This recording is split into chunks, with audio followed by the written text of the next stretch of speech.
Hi, we're back with Widgets RS, and today we're going to talk about some of the ratios that we can use to understand better what the issues are with the company. So we have our data over here again, we have our balance sheet, we have our income statement, and we also included a few additional ratios. And we're going to go through each of them. So we have AR days, accounts receivable days, so that represents how long on average it takes you to collect an invoice.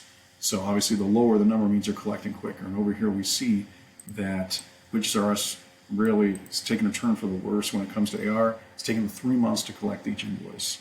So the way you calculate this ratio is 365 divided by the sales over the period divided the average accounts receivable.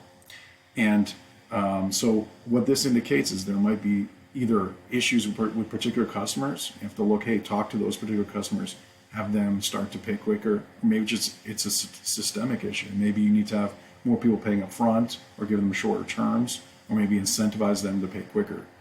It shouldn't, 90 days is a very long time to wait for anyone to pay for the services you did. Then we have inventory days. So inventory days are how long it takes once you purchase the inventory for you to sell it. And the way to calculate that is 365 divided by cost of goods sold divided by average inventory. And we see over here as well that there's been a large increase, and now it takes another 6 months to get inventory off the floor. So in this case, there could be a few different issues. Again, we have to do an investigation. These are just the indicators that there's a problem. So is there an issue that a part of the inventory is obsolete and just not moving off the floor and weighing down the whole ratio?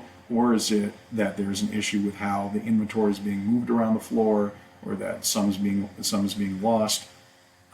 We need to check out a few different things to make sure we zero in on what the issue is in the business. And then when we look at liquidity ratios, it's interesting, depending on the type of ratio that you use, it's going to come to a different answer. So over here, when it comes to net working capital, hey, there's a nice increase. We have net working capital is the cash and AR and inventory less their current liabilities of, in this case, credit card and AP. And over here, it's been a good increase. But we know the real reason is because the inventory and AR is going up. It's not necessarily indicating a healthy liquidity situation. So we have to dig deeper. So we have current ratio. Current ratio are those current assets like AR, inventory, and cash divided by current liabilities, also increasing. And even the quick ratio, if you take out the inventory, just your cash and AR divided by current liabilities, it's also at a healthy rate above 1.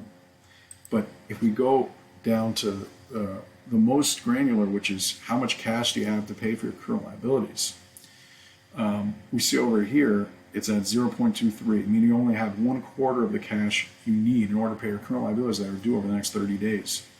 And here where we really have to figure out how are we going to get that cash that we need.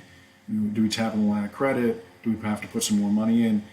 Over the next 20 days, we're going to have a cash crunch that we're going to need to deal with. So I appreciate you coming with me through these series of videos on the balance sheet.